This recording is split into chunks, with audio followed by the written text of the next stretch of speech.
This training mission follows the procedures described in the flight manual for the real aircraft, adapted for use with the A-4E of DCS.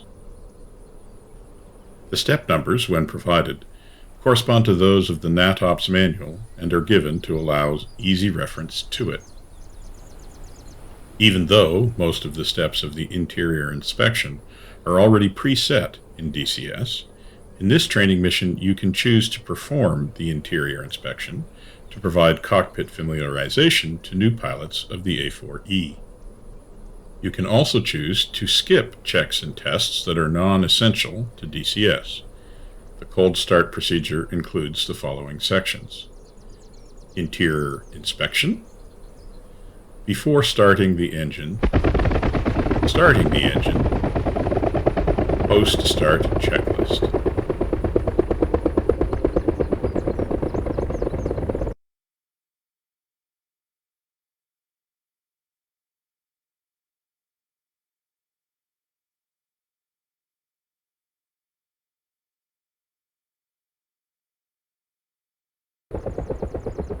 If the cockpit interior is too dark, activate the flashlight with left Alt L.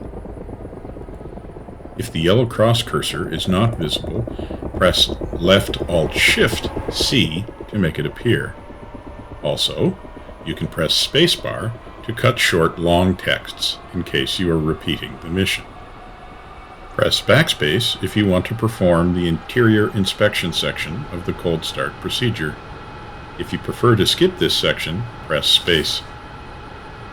Skipping the interior inspection section of the cold start procedure. Press backspace if you want to perform the check steps of the cold start procedure. If you prefer to skip these tests, press space. Starting the engine. The A-4E electrical system does not include batteries. Also, there is no APU to provide starting air. Thus, an electrical power supply and a source of starter air are required for ground starting of the engine. 1. External ground power, connect. Bring up the communications menu with the backslash key. Select F8 ground crew, F2 ground electrical power, F1 turn. Chief, turn on the ground power. Copy. Ground power is now on. Skipping master pressed to test. 3. Throttle off. Check that both the virtual aircraft throttle and your real OTAS throttle are set to the off position. 4. Engine starter switch depressed to start. When the switch is depressed to start, the starter air supply solenoid valve opens, allowing compressed air from the gas turbine compressor to rotate the starter. A holding relay retains the switch in the start position. When engine speed reaches approximately 50% RPM, a centrifugal switch opens, allowing the engine starter switch to pop up, thus stopping the air supply to the starter. Manually pulling out the engine starter switch will also stop the starter air supply. That is not simulated. 5. At 5% RPM, throttle to IGN by right-clicking on it.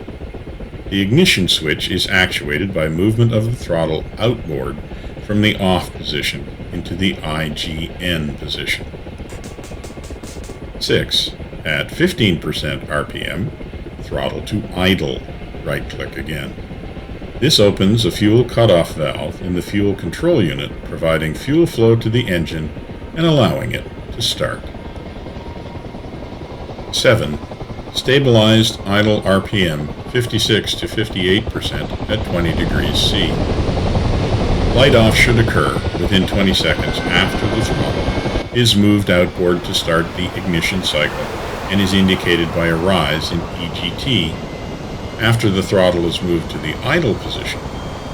Normally, the engine should be stabilized at idle RPM within 45 seconds after depressing the engine starting button. 9.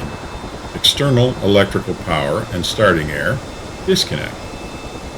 Bring up the communications menu with the /key and select F8 ground crew, F2 ground electrical power, F2 turn power off.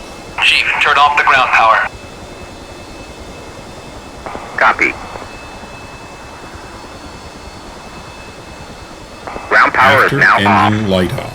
If light off is satisfactory and engine speed is stabilized with the throttle at idle, check the following. 1. RPM idle at 56 to 58% at 20 degrees C.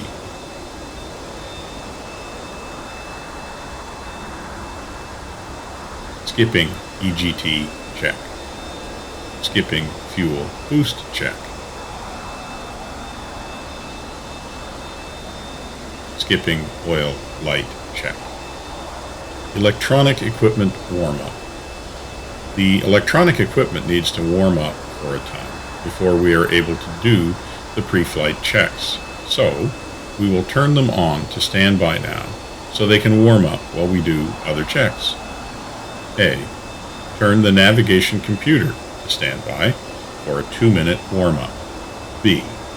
Turn the Doppler navigation radar to standby for a 5-minute warm-up. 2.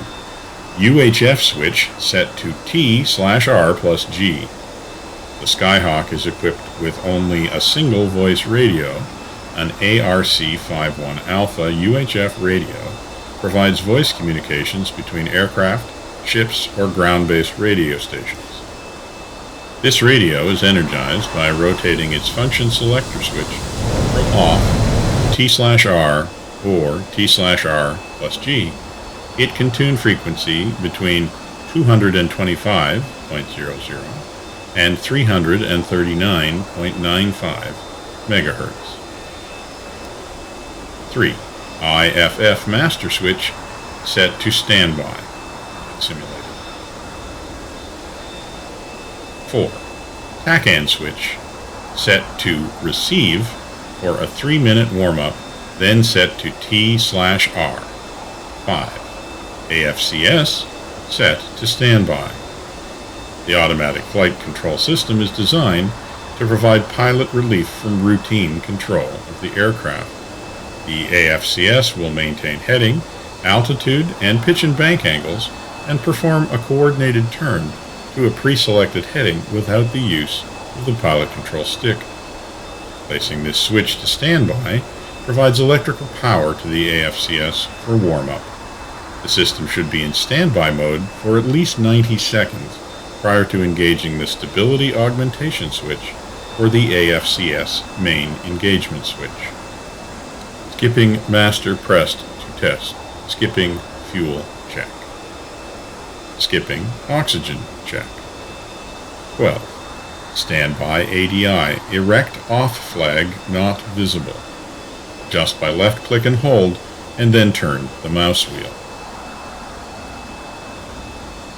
Skipping navigation computer check. 16. All flight controllers free, full travel, and proper movement.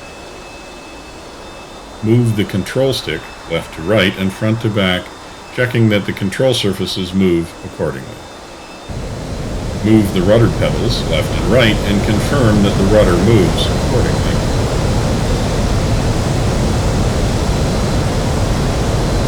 Skipping flight devices operation. 19. Rudder trim, check and set at 0. Turn the knob while checking the left gauge.